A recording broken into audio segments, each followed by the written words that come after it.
안녕하세요. 건강을 읽다 건다입니다. 나는 101세 현역 의사입니다. 1탄 식사편.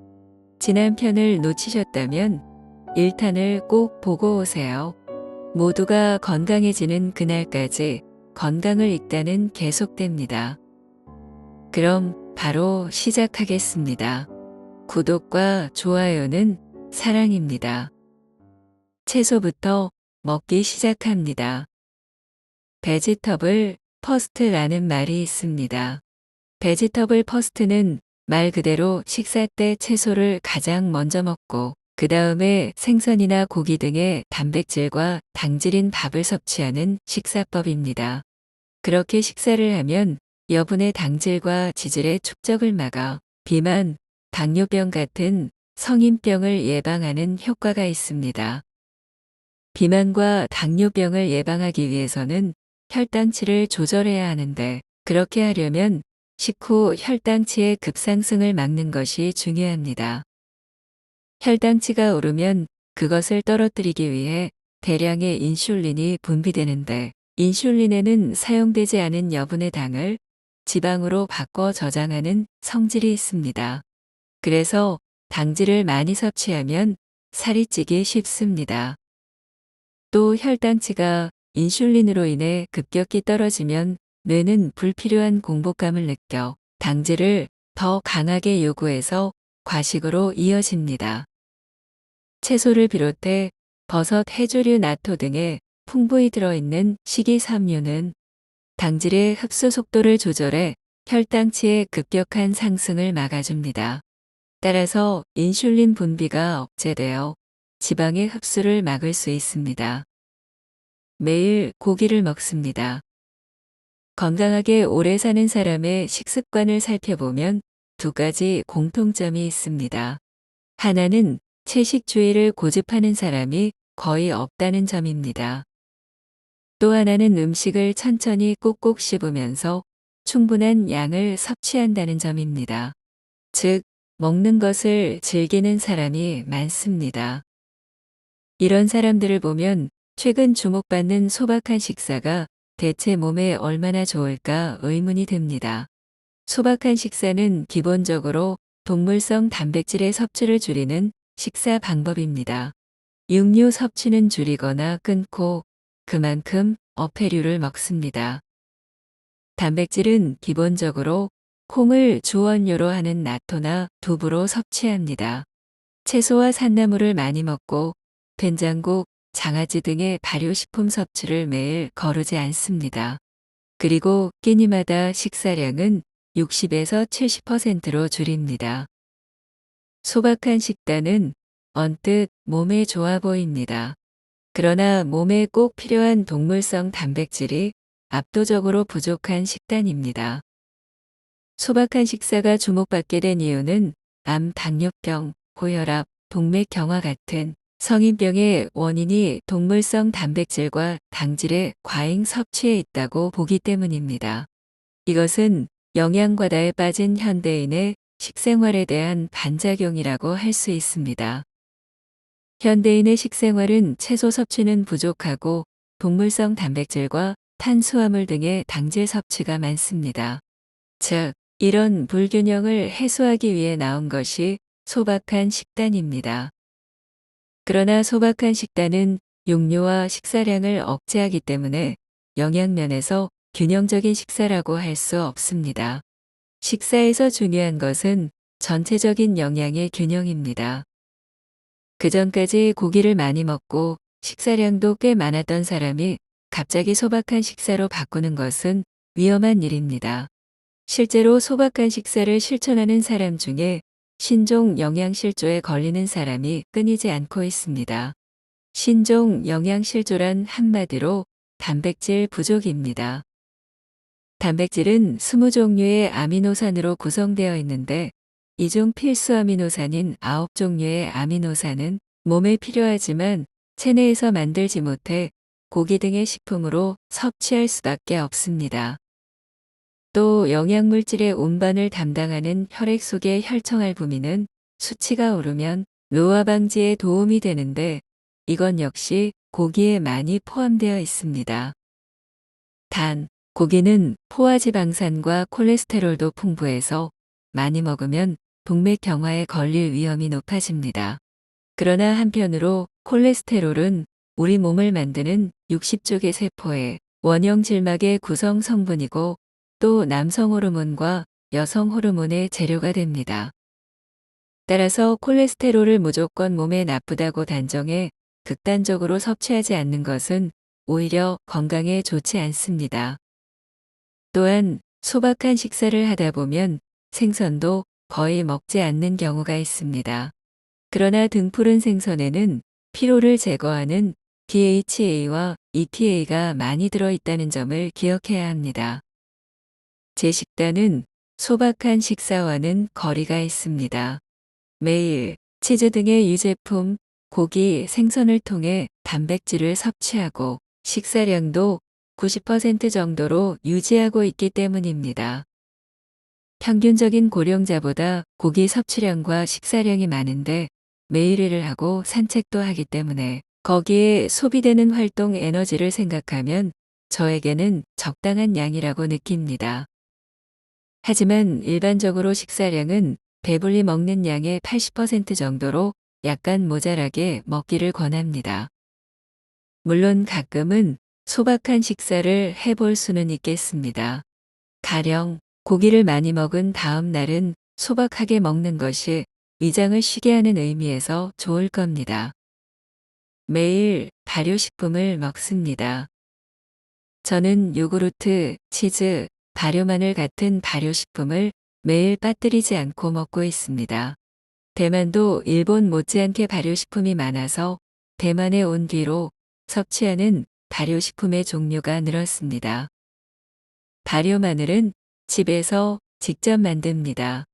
대량으로 구입한 마늘을 10일 정도 햇볕에 말려 껍질이 한 장 한 장 저절로 벗겨질 정도로 바싹 건조시킵니다. 만졌을 때 마늘이 딱딱하면 잘 건조된 것입니다. 그것을 커다란 병 서너 개에 나눠 담은 뒤 밀폐해서 햇빛이 들지 않는 곳에 보관합니다. 그렇게 400일 정도 숙성시킵니다.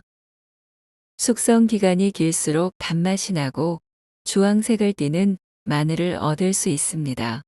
마늘은 원래 냄새가 강한데 발효하면 거의 냄새가 나지 않고 단맛이 증가해 먹기 쉽습니다. 마늘은 채소 중에서도 항산화 작용이 강한 피토케미컬을 포함하고 있습니다. 마늘의 강한 향과 매운맛은 피토케미컬에서 나오는데 이 피토케미컬 성분은 항암 작용을 합니다. 나토도 장내 유익균을 활성화하는 강력한 식품입니다. 게다가 콩을 발효할 때 생기는 효소인 나토키나제는 혈액의 흐름을 개선하고 혈전을 녹이는 효과가 있습니다. 발효식품은 미생물 작용으로 분해가 이루어져서 소화 흡수가 뛰어나고 아미노산과 초산이 많이 발생해 맛도 좋습니다. 세계 각지에서 그 지역의 특색을 살린 고유의 발효식품을 만들어 먹는 풍습을 찾아볼 수 있는 것은 그 때문입니다. 특히 건강하게 장수하는 사람이 많은 지역에는 대개 그 지역 특산물로 만든 발효식품을 먹는 풍습이 있습니다. 이는 발효식품이 뛰어난 건강식임을 증명합니다. 매일 아침 소량의 과일을 먹습니다. 저는 매일 다양한 종류의 과일 소량을 채소와 같이 스무디로 만들어 먹고 있습니다. 과일에는 비타민 B, 비타민이, 미네랄, 식이섬유, 피토케미컬 등의 성분이 풍부하게 들어 있습니다. 현대인의 과일 섭취량은 채소와 마찬가지로 나라가 정한 권장량을 크게 밑돌고 있고 게다가 매해 섭취량이 줄어들고 있습니다. 평소에 과일을 거의 먹지 않는 사람은 소량이라도 매일 먹는 습관을 갖는 것이 좋습니다. 과일은 당분이 많아 비만, 당뇨병, 고지혈증의 원인이 되기 때문에 먹지 않는다는 사람도 있습니다. 확실히 요즘 과일은 품종을 개량해 전반적으로 당도가 높아져 케이크나 과자처럼 단 것도 있어서 더욱 그렇게 생각할 수 있습니다. 그러나 혈당치 개선에 좋지 않다는 생각은 오해입니다. 과일에 들어있는 과당, 자당, 포도당 같은 당분은 전분을 원료로 한 인공적인 당과는 본질적으로 몸에 주는 영향이 다릅니다. 식후에는 혈당치가 오르는 게 당연한데 문제는 식후에 급상승하는 식후 과혈당입니다.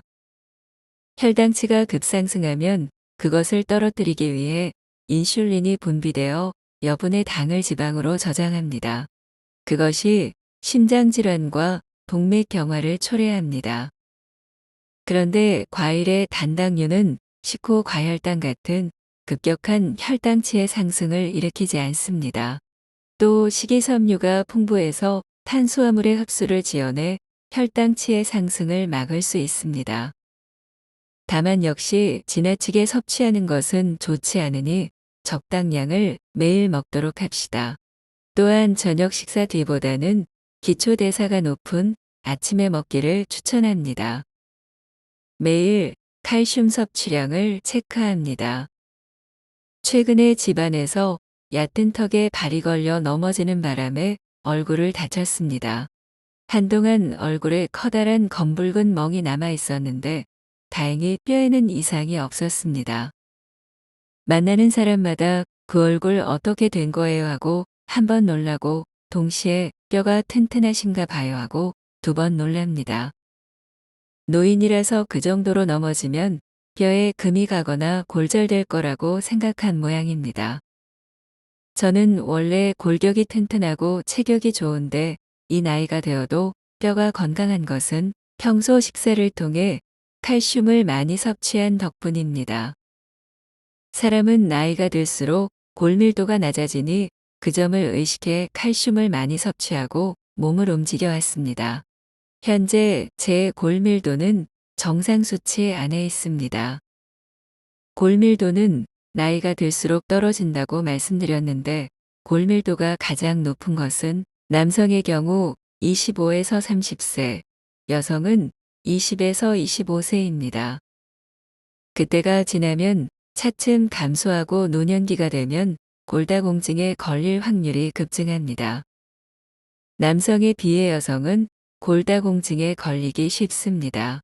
갱년기에 이르러 완경이 되면 여성 호르몬인 에스트로겐의 급속한 감소로 골밀도가 낮아지기 때문입니다. 나이가 들어도 튼튼한 뼈를 유지하려면 골 형성 작용을 활발하게 하는 식사를 하고 매일 걷거나 체조를 해서 몸을 적극적으로 움직이는 습관을 갖는 것이 중요합니다. 언뜻 체격이 좋고 뼈도 튼튼해 보이지만 평소 식습관이 탄수화물 중심이거나 운동 부족으로 나이보다 뼈가 약한 사람도 있습니다. 몸이 튼튼해 보여도 뼈까지 튼튼한 것은 아니므로 자신의 생활 습관에 불안을 느낀다면 몸의 외관으로 판단하지 말고 조심하는 것이 좋습니다. 뼈 형성에 필요한 성분은 칼슘, 비타민 D, 비타민 K, 마그네슘입니다. 칼슘은 치즈, 요구르트, 두부, 나토, 멸치 등의 작은 생선, 녹미채, 미역, 큰 실말 등의 해조류, 소송채, 청경채, 고구마잎 등 녹황색 채소에 많이 들어 있습니다. 저는 치즈를 좋아해서 출근할 때 한 입 크기로 자른 치즈를 챙겨가 쉬는 시간에 먹습니다. 요구르트도 매일 거르지 않고 먹는데 냉장 보관하면 유산균의 활동이 저하되고 몸이 차가워져서 먹기 전에 미리 냉장고에서 꺼내둡니다. 마트에서 파는 요구르트는 다양한 유형의 유산균으로 만들어집니다. 종류가 많은 만큼 무엇을 골라야 할지 망설여지는데 사람에 따라 자신에게 맞는 유산균과 그렇지 않은 유산균이 있습니다. 할 수 있으면 여러 종류의 요구르트를 먹어보고 자기 몸에 맞는 것을 선택하는 것이 좋습니다. 비타민 K는 뼈에 칼슘을 흡착시키는 작용과 칼슘이 소변으로 배설되는 것을 억제하는 작용을 하는데 나토, 몰로키아, 차조기, 시금치, 고구마 등에 많이 들어 있습니다. 마그네슘은 뼈를 형성하는 고라세포의 작용에 칼슘이 만들어지는 것을 돕습니다. 마그네슘이 많이 들어있는 식품은 녹리채, 미역, 다시마, 나토, 두부, 된장, 모시조개, 대합, 금눈동, 정어리 등의 생선, 버섯 등입니다. 이처럼 비타민 D, 비타민 K, 마그네슘은 칼슘의 흡수를 돕기 때문에 골 형성을 위해서는 칼슘과 함께 이것들이 들어있는 음식을 골고루 섭취해야 합니다. 매일 아침 올리브 오일을 섭취합니다. 비만을 초래하거나 콜레스테롤 수치를 높이는 식품으로 가장 먼저 떠오르는 것은 기름입니다. 그러나 한편으로 기름은 몸을 움직이는 에너지원이 되고 노폐물 배출을 돕는 세포막을 형성하는 데 도움을 줍니다. 즉, 건강을 생각할 때 기름은 반드시 필요한 식품입니다. 다만 기름은 섭취 방법에 따라서 몸에 좋을 수도 나쁠 수도 있습니다. 그리고 애당초 몸에 좋은 기름과 좋지 않은 기름이 따로 있습니다. 그래서 건강을 생각할 때는 어떤 기름을 먹느냐가 중요합니다. 저는 평소 올리브 오일을 자주 사용하고 있습니다. 저는 매일 아침 채소 스무디에 올리브 오일을 한 스푼 더해서 먹습니다. 올레인산은 항산화 작용을 높이는 힘이 있습니다. 그것으로 암을 예방하고 또 콜레스테롤 수치를 낮춰 뇌혈관 장애, 동맥경화, 고혈압 예방에도 도움이 됩니다. 또한 올리브 오일은 피부 미용과 다이어트에도 효과가 있습니다. 그리고 정장 작용이 뛰어납니다. 나이가 들면 장의 활동이 약해져 변비에 걸리기 쉬운데 올리브 오일에 들어있는 올레인산은 장에 자극을 주어 장의 활동을 활발하게 해서 변의 배출을 도와줍니다. 저는 다행히 변비증이라 할 정도의 변비는 경험해 본 적이 없는데 올리브 오일을 거르지 않고 섭취하는 것이 쾌변의 이유 중 하나가 아닐까 생각합니다. 매일 물 2리터를 마십니다. 제가 수분 섭취를 의식하는 것은 물이 몸에 중요하다는 인식을 갖고 있기 때문입니다. 수분이 부족하면 혈액순환이 나빠져 신진대사 작용이 떨어지거나 심근경색과 뇌경색, 열중증 등의 원인이 됩니다. 이를 예방하고 몸속 노폐물을 배출하기 위해서 자주 수분을 보충해야 합니다. 내 수분이 1% 줄면 갈증을 느끼고 2% 줄면 어지럼증과 구토를 동반하는 탈수 증상이 시작되고 5% 줄면 탈수 증상과 열중증 증상이 나타나고 10% 줄면 근육경련과 실신을 일으키고 20% 줄면 죽음에 이르는 위험한 상태가 됩니다.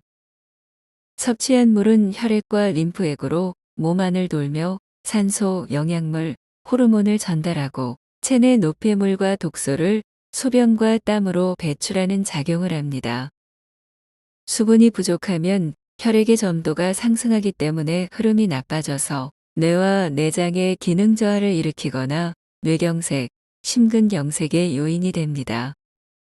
특히 뇌경색은 여름과 겨울에 많고 야간부터 새벽 시간대에 일어나기 쉬우니 젊을 때에 비해 체내 수분량이 감소하는 고령자는 의식적으로 물을 마셔야 합니다. 하지만 평소에 수분 섭취량이 매우 적었던 사람은 갑자기 1.5에서 2배씩 극단적으로 양을 늘려 마시는 것을 삼가야 합니다. 수분 섭취가 적어도 몸의 기능이 어느 정도 정상으로 기능하는 체질도 있으므로 이런 사람은 우선 2~3컵 정도를 늘려보는 게 더 안전하리라 생각합니다. 여기까지 해서 책의 내용 정리를 마치겠습니다. 단순한 내용이지만 오늘 배운 것들을 매일 습관으로 만든다면 몸에 큰 변화가 생길 것입니다.